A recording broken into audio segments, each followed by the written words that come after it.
Good morning friends. आज हम लोग एक मिडाइवल का टॉपिक लेके आए हैं प्रीलिम्स गाइडेड प्रोग्राम के तहत अलाउद्दीन खिलजी को लेकर के। अलाउद्दीन खिलजी और बलबन, अगर मोस्टली देखा जाए ये दो टॉपिक कर लिया जाए तो मिडाइवल का मोस्ट ऑफ द पोर्शन का क्वेश्चन हम लोग कवर कर सकते हैं। ठीक है, ऐसे तो पढ़ने के लिए बहुत सारा इन्फॉर्मेशन है। ठीक है, तो अभी हम लोग कोशिश करते हैं कि अलाउद्दीन के बारे में जो भी चीज़ें हैं, जो भी इन्फॉर्मेशन है अलाउद्दीन को लेकर के, अलाउद्दीन का फिर कुछ सुधार है, कुछ मार्केट पॉलिसी है। ठीक है, तो देखते हैं आज हम लोग इसको कितना कवर कर पाते हैं। हम कोशिश करेंगे जो भी प्रीलिम्स फैक्ट है, जो आया हुआ क्वेश्चन है, वो सारा यहाँ पर आज कवर करके रखा जाए। ठीक है, हम लोग स्टार्ट करते हैं। देखिए, अलाउद्दीन खिलजी, ये हम लोग दिल्ली सल्तनत में पढ़ रहे हैं। ठीक है, गुलाम वंश के बाद ही आता है खिलजी वंश। खिलजी वंश में बोला जाता है कि जलालुद्दीन खिलजी के द्वारा। ठीक है, जलालुद्दीन खिलजी और उसी का दामाद या बोलिए भतीजा जो कि थे अलाउद्दीन खिलजी। अलाउद्दीन खिलजी ने अपने चाचा का हत्या कर देते हैं और ये गद्दी पे बैठते हैं। ठीक है, अलाउद्दीन खिलजी का ये टाइम है, टाइम लिख लेंगे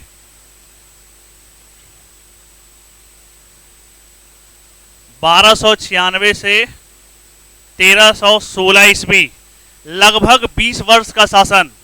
ठीक है, लगभग कितना,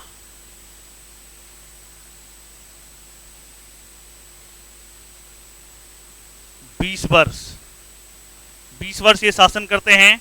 इससे रिलेटेड क्या क्या पॉइंट बन सकता है, ठीक है, वो देखते हैं। सबसे पहले बोला जाता है कि ये सल्तनत काल का एक ऐसा सुल्तान जो विश्व विजय करना चाहता था। वो चाहता था कि हम सारे विश्व को जीत लें, लेकिन एक थे अलाउल मुल्क, उन्होंने इसको ये करने से मना कर दिया। ठीक है, दूसरा आता है, इसी के बारे में बोला जाता है कि सल्तनत काल का ये एक ऐसा सुल्तान था जो एक नया धर्म चलाना चाहता था। ठीक है, क्या बोले, सल्तनत काल का एक ऐसा सुल्तान, अलाउद्दीन खिलजी के बारे में ही कहा जाता है कि जो पूरे विश्व को विजय करना चाहता था, जो एक नया धर्म चलाना चाहता था। इसके बारे में बोला जाता है कि इन्हें द्वितीय सिकंदर या फिर सिकंदर ए सानी की उपाधि मिली हुई है। ये सभी लिखेंगे।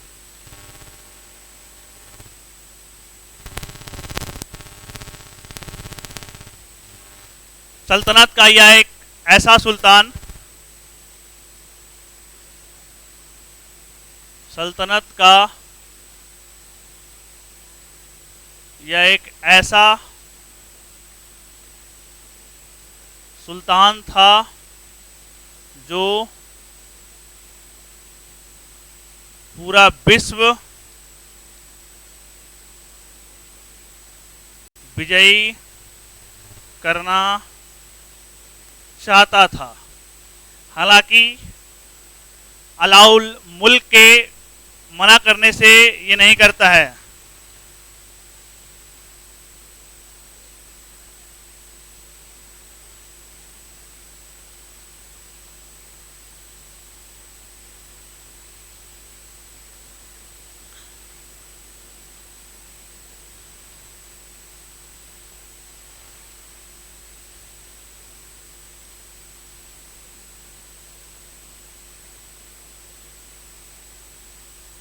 नेक्स्ट, इसके बारे में बोला जाता है कि ये दिल्ली सल्तनत का एक ऐसा सुल्तान था जो एक नया धर्म चलाना चाहता था।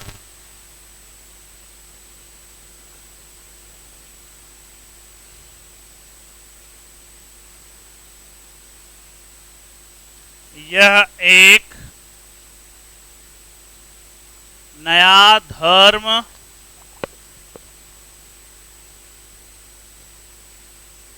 चलाना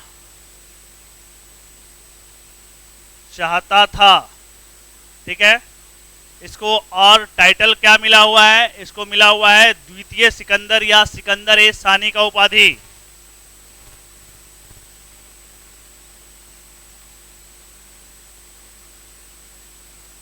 द्वितीय सिकंदर या सिकंदर ए सानी, ये सभी क्वेश्चन आए हुए हैं।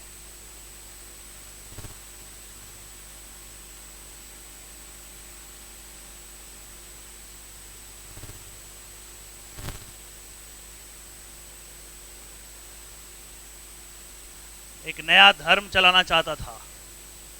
कौन? अलाउद्दीन खिलजी। वह अनपढ़ था, ठीक है, वो पढ़ा लिखा नहीं। दिल्ली सुल्तनत का ये अनपढ़ पढ़ा लिखा इंसान ये नहीं था। ठीक है, इसके बारे में बोला जाता है कि यह शरीयत के नियम को नहीं मानता था, बल्कि यह अधिराजत्व में विश्वास करता था।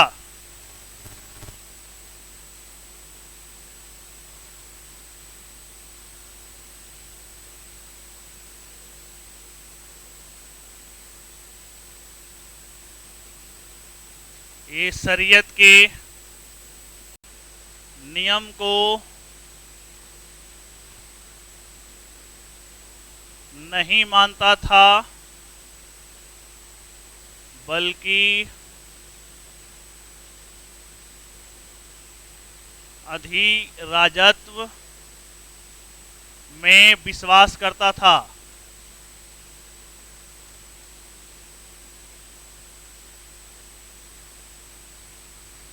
ठीक है, शरीयत मतलब होता है कुरान हदीस। ठीक है, नियम कानून, वो उसको फॉलो नहीं करता था, बल्कि वो अधिराजत्व, अधिराजत्व ये बोलते हैं अर्थात जो प्रजा के हित में हो हम वही करेंगे। ठीक है, शरीयत उसकी इजाजत दे या ना दे।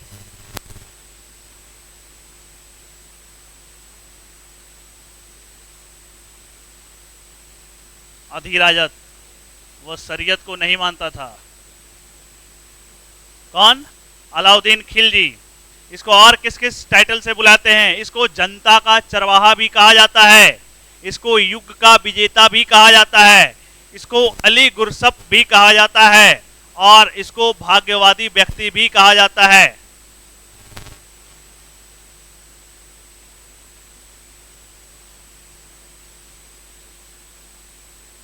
इसे जनता का चरवाहा, युग का विजेता,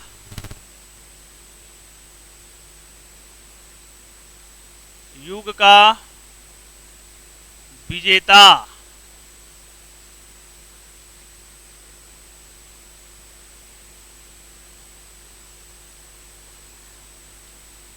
अली गुरसप।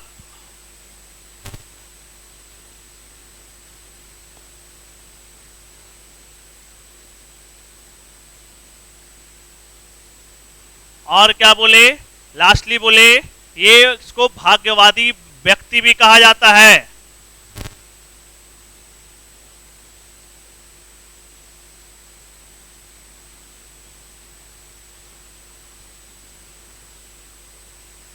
नाम से जाना जाता है।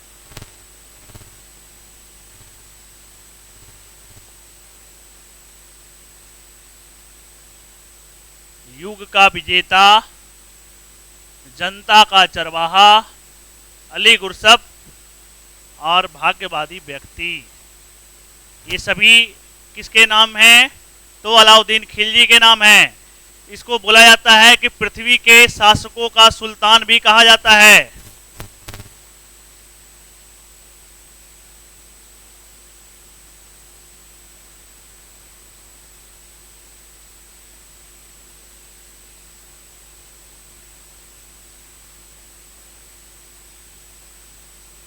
इसे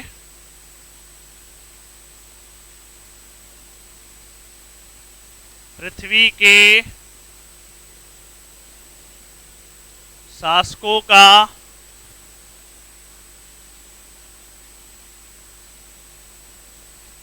सुल्तान भी कहा जाता है।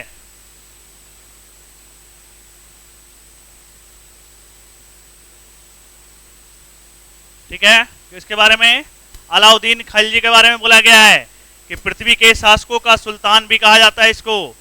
इसके बारे में ये, अच्छा, इसको सल्तनत काल का सम्राट भी कहते हैं, सल्तनत काल का सम्राट।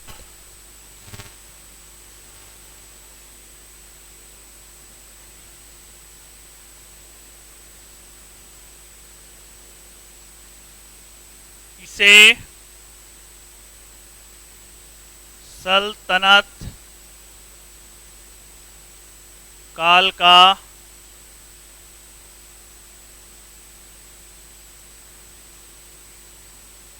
सम्राट भी कहा जाता है।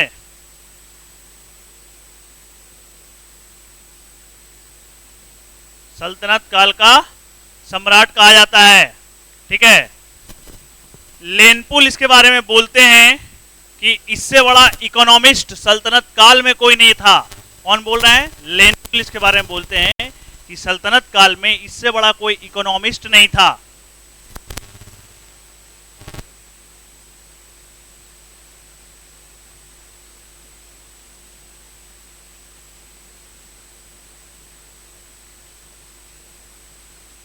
लेनपुल कहते हैं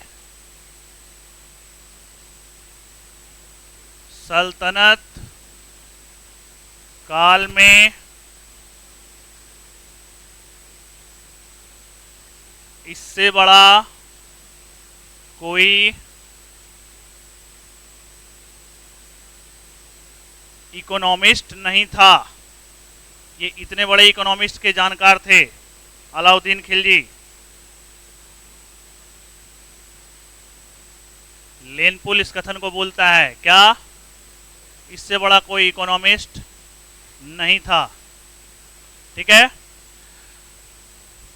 इससे बड़ा इकोनॉमिस्ट सल्तनत काल में कोई नहीं था। ये बातें कौन बोल रहे हैं? लेनपुल बोल रहे हैं। और इसको सल्तनत का समुद्रगुप्त भी कहा जाता है।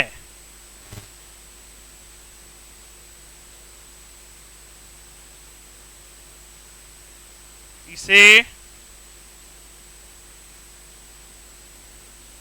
सल्तनत काल का समुद्रगुप्त भी कहा जाता है। समुद्रगुप्त से इसकी तुलना की गई है।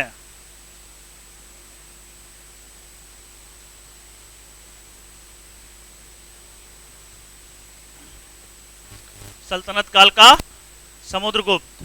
ठीक है, ये है हमारा, इसको लेकर के अब इसमें देखेंगे और भी अलाउद्दीन खिलजी के बारे में ऐसा बोला जाता है कि इसके शासनकाल में इतने बेहतरीन सुधार जो हुए, कई प्रोग्राम को लेकर के आए जो भारत के इतिहास में अगर देखा जाए तो जो बाद के सम्राट आए हैं, जैसे कि आपका शेरशाह सूरी आए, अकबर आए, इन सभी ने भी इनके सुधारों की जो है कॉपी की है, इनके सुधारों को शुरुआत किया है, उनको लेकर के ये चले हैं।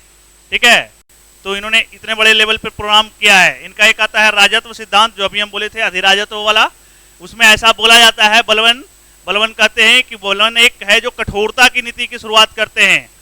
ठीक है, बलवन के टाइम पे जो कठोरता की नीति की जो शुरुआत होती है वो यही अलाउद्दीन खिलजी के आने के समय में ये पूरे चरम पे चली जाती है। ठीक है, शीर्ष पे पहुंच जाती है। तो यहां से लिखेंगे राजत्व सिद्धांत को लेके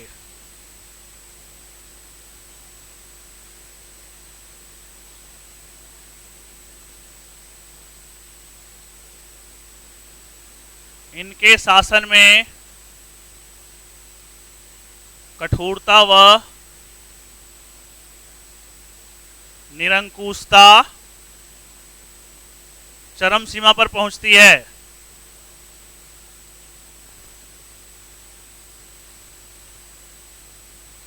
चरम सीमा पर पहुंच जाती है। ठीक है, जो बलवन के द्वारा शुरू किया गया था कठोरता वाला नीति, वो ही अलाउद्दीन खिलजी के समय आते आते ये बहुत ही चरम सीमा पे चले जाते हैं। क्यों? क्योंकि जो इनका राजत्व का जो सिद्धांत था उसमें जो अलाउद्दीन खिलजी हैं ये उलेमाओं के ऊपर भी नियंत्रण स्थापित करते हैं। उलेमाओं क्या होता है? जो मुसलमान के पुरोहित हुआ करते थे। ठीक है, ये उनके ऊपर नियंत्रित करने का प्रयास किया है अलाउद्दीन खिलजी। इवन जो धार्मिक लोग हैं, धार्मिक लोगों से ऊपर जो है मतलब उनके ऊपर भी ये नियंत्रित करने का प्रयास किया है। कौन? अलाउद्दीन खिलजी।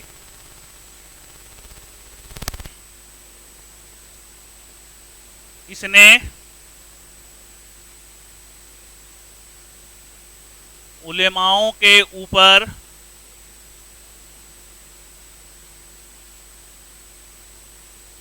नियंत्रित करने का प्रयास किया है, जबकि बलवन ये चीज नहीं किए थे। ठीक है, उलेमा क्या होते हैं? उलेमे का बारे में बोला जाता है मुसलमान के पुरोहित।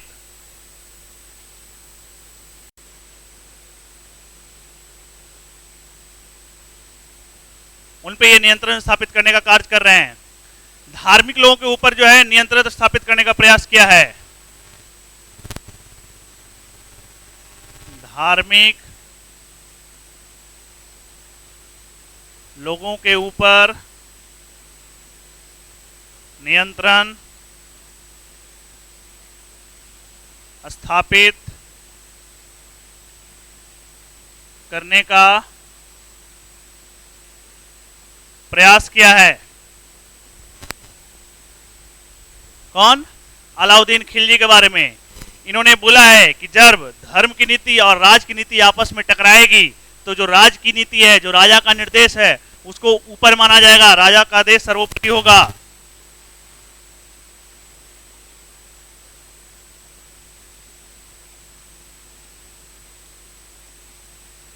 धर्म की नीति तथा राज्य की नीति के टकराव में राज्य की नीति अर्थात राजा का आदेश क्या होगा? सर्वोपरि माना जाएगा। ये कौन बोल रहा है?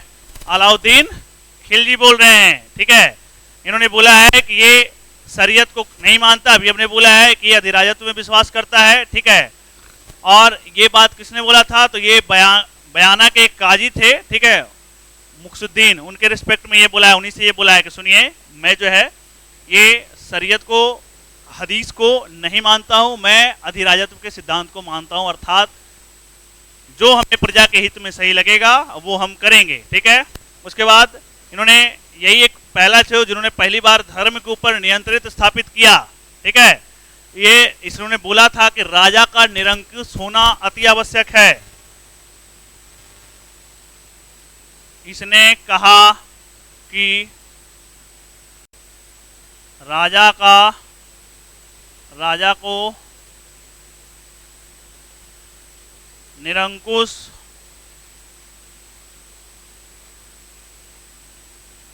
होना चाहिए। ये बात कौन बोल रहे हैं? ये बात अलाउद्दीन खिलजी बोल रहे हैं। अलाउद्दीन खिलजी के बारे में बोल चुके हैं हम लोग। इसको एकमात्र सम्राट कहा गया है। निरंकुशता इसके समय चरम सीमा पर पहुंच गई थी, बहुत ही एकदम ऑप्टिमम लेवल पे। इसके सुधार में देखेंगे तो इन्होंने बहुत सारे इसके टाइम पे जो सुल्तान की जो प्रत्यक्ष भूमि थी उसको खालसा भूमि कहा जाता था। ठीक है, इन्होंने कुछ प्रशासनिक सुधार किए।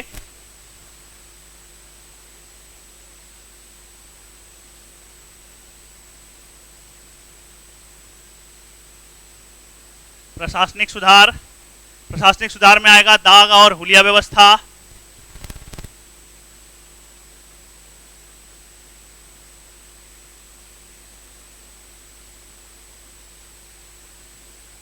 ठीक है, दाग और हुलिया व्यवस्था क्या था? सेना में जो धोखाधड़ी होता था उसको रोकने के लिए होता था। दाग क्या है? घोड़ों की छाती पर मुहर लगाया करते थे। और हुलिया क्या है? ये सैनिकों का विवरण के लिए है। दाग घोड़ों के लिए, हुलिया सैनिकों के लिए। ध्यान देंगे, दाग और हुलिया पर था। और क्या है इसमें? इन्होंने सैनिकों को नकद वेतन देना शुरू किया। सैनिकों को नकद वेतन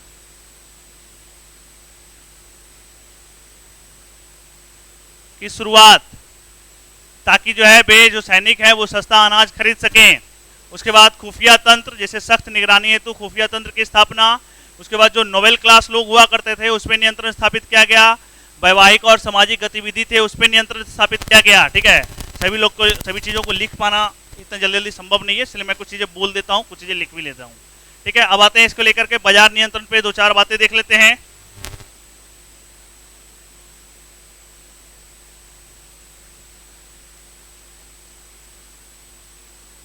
बाजार नियंत्रण को लेकर के, बाजार नियंत्रण पे क्या इन्होंने कीमतों पर नियंत्रण स्थापित किया।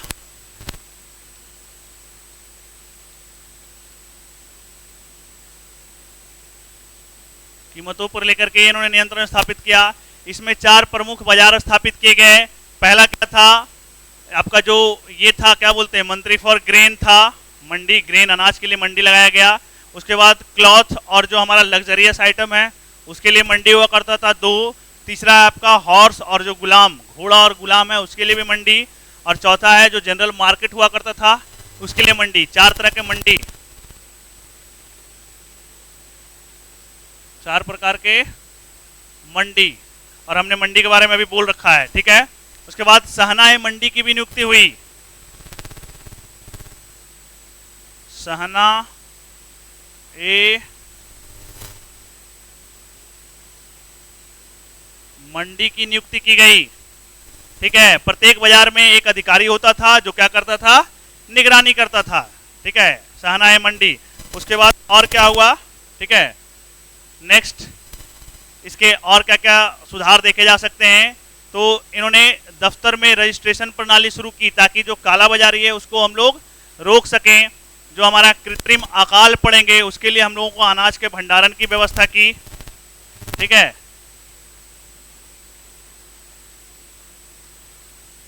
कृत्रिम अकाल के लिए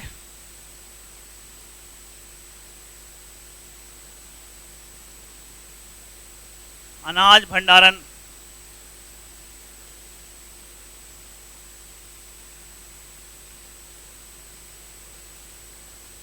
अनाज भंडारण की शुरुआत या व्यवस्था। सजा में देखेंगे इनका बस जो सजा था भाई, बहुत ही रूल उल्लंघन करने पर आपको सजाएं मौत तक भी दी जाती थी। उसके बाद अगर देखा जाए इनका जो इतना सारा पॉलिसी आया इसका उद्देश्य क्या रहा है, तो उद्देश्य हम लोग एक लाइन में यही समझेंगे कि जो विशाल सेना है उसको कम वेतन पर बनाए रखेंगे। दूसरा ये भी उद्देश्य हो सकता है कि जो हमारा राजधानी है वहाँ पर जीवन यापन को बनाए रखना, ठीक है, सस्ता, ताकि लोग रह सकें। और तीसरा ये भी बोल सकते हैं कि जो हमारा व्यापारी है, जमींदारी है, जो अमीर वर्ग लोग थे उन पर हम लोग का नियंत्रण स्थापित किया जा सके, ठीक है। तो ये था हमारा अलाउद्दीन खिलजी को लेकर के। अगर इसके डिटेल क्लास में जब हम लोग करेंगे तो बहुत सारी चीज़ें भी पढ़ना है डिटेल में। अभी हम लोग सिर्फ टू द पॉइंट चीज़ों को हम लोग किए हैं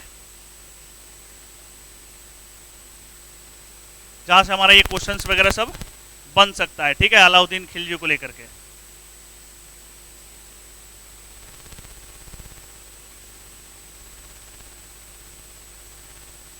तो मिलते हैं हम लोग नेक्स्ट क्लास में, ठीक है। आप लोग इस चैनल को विजिट करते रहिए, आदित्य जीएमसी आईएएस एकेडमी, ठीक है। आप लोग के सपोर्ट से ये सभी चीज़ें की जा रही है। विशेष क्लास के लिए आप लोग प्रीलिम्स एंड मेंस के लिए आप लोग नंबर से जानकारी रख के ये इन्फॉर्मेशन ले सकते हैं। मिलते हैं हम लोग अगली क्लास में। आज के लिए इतना ही, धन्यवाद।